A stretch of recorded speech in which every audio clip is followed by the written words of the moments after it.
Hello, it's Michael Stevenson and we're back with Church in the Streets, and I have a lady with me that I have been chasing, if that's the right word, for the last 18 months, and we finally got her. It's a real pleasure for me to be speaking to her. As I say, we're down in Larne and friends' house, Bertie and Anne-Marie Fulton, and she's here staying with them, and she's a darling of a lady, very holy lady, we hope, Olive Dawson. Olive, it's lovely for you to call in to see us and have a yarn with us. It's very good of you. I would question that holy lady. Well, we'll let on.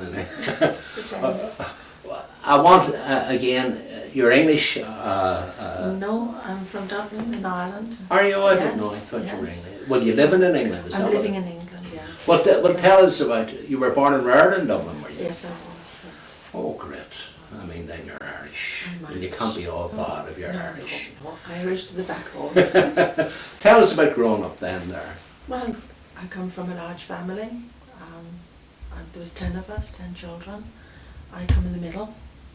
And my mum and dad were very devout Catholics.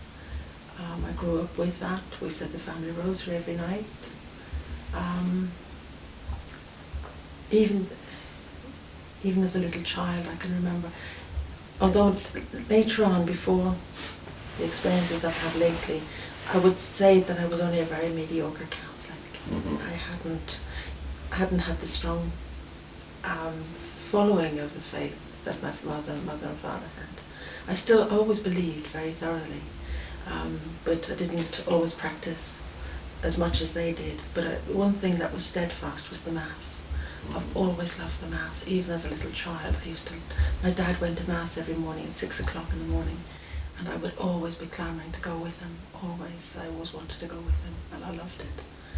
But that was they were the things that were constant. But you matured then. I mean, your parents were mature Christians at this stage. Again, yes. I'm sure when they were younger, they didn't have the strength of faith that they did. I don't know. But I know that they also grew up in very devout families. So again, it was always constant. But was it, I mean, again, I'm speaking from my own experience, was it, you had a love for God even then, yes. or was it, I mean, where I went to Mass because I was told to go, and I went here because I was told, but I would have fidgeted and wouldn't have knew what was going on nearly. No, I've always loved it. Mm-hmm. That's always been very constant. I've always loved it. I didn't always understand why, but I loved it. And what about Dublin? Did you enjoy Dublin? Or? Not a great deal. Was it a working class family?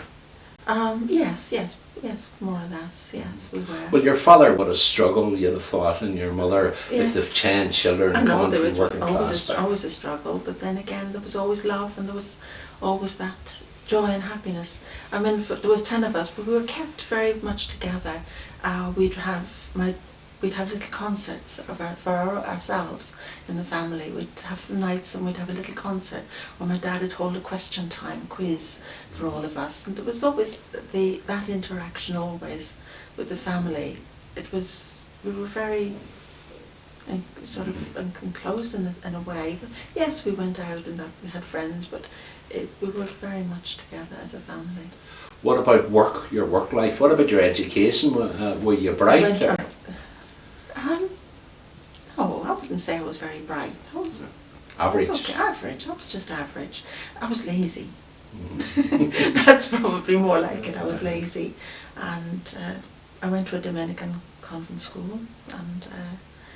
And was the nuns hard there, or were they fine, or what they did you were, find? they The poor nuns get a bad press all the time. They get a very bad press. Well, up until a few years ago, I was still able to see one of the sisters who taught me. I used to go back and see her, even after I had my own children. Well, that would tell you, were they good or were they bad? Oh, they were good. very good. They were very good. So I enjoyed it. And your faith as a teenager was still strong? It was fairly strong, but then when I left home when I was 21, and up until that time we were still saying the family rosary at home. But when I went to England, I didn't keep up the practice of the rosary. I had no one to pray it with, and it wasn't the same. I had no one to pray it with, and I got involved with other things and stopped saying it then. What part of England did you go to? I went to Kent, At first I was in Blackheath in London, Mhm. Greenwich, Blackheath. I was nursing. I came over. Is that your profession, a nurse? It's what I came over for to nurse. Did you enjoy the nursing? I did. I loved it. Uh-huh. Was there a spirituality in that, or did you see any? In a sense, I loved the nursing that I liked best was with the elderly and the children. Mhm. That was what I liked best, and I felt I was more use there than anywhere else. What about the husband? We'll bring in the husband at this stage. Where do we meet him? Met him at Streatham Ice Rink, skating. Mhm. Yes, and if you'd like to say it, he'll hate me for this, but he fell at my feet. He was showing off because I was with someone who couldn't skate very well, and I was teaching them, and he could skate well, so he was showing off, and then his 2 feet went from under when he sat on the ice. So I said to him, "Do I get an encore?" So that was the beginning of that was beginning. that was Yes, great. that was beginning. And was he Catholic? No, my husband's not a Catholic. He's Church of England, but he is wonderful because he allows me the freedom for my faith. Would he be always has devout done. in his own church? I mean, or He doesn't attend his own church. He doesn't attend his own church. What his heart is and what he is in his heart and his mind, that is with him. Mhm. But he does sometimes come to mass with me. Is that right? And when I had my children, they were younger. If I was poorly, he would take the children to mass for me. Mhm. And sometimes he slept most of it through in the back of the church, but he still took them. He's been very good, and even with the travel I have to do now, and our whole life is changed now, Mhm. and he still doesn't complain. He never questions what I have to do, and he never says, "No, you can't go this here or there." He allows that. You had a devotion to the Mass. You kept the Mass up throughout it all. What happened, to change your life from being, like the rest is a mediocre or a mechanical Catholic, into what sort of spiritual experience or what happened? There's one thing I would like to say though. When I made my confirmation, I can remember that day so clearly, because at that time the bishop used to give you a slap on the cheek. Same as me. Ask you a question, you answer the question, and then he would give you a slap on the cheek. And when I got that slap on the cheek, I felt really, really great, because I thought, now I'm a soldier of Christ. Mhm.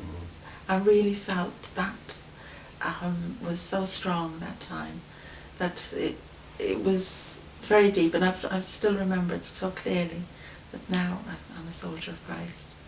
But then again, as we grow further, things get lax again. As I say, when I came to this country, I'd stopped saying the rosary.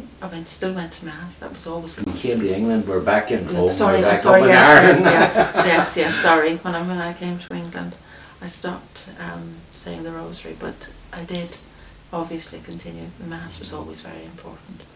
But then, as I say, I met my husband. We got married. I had children.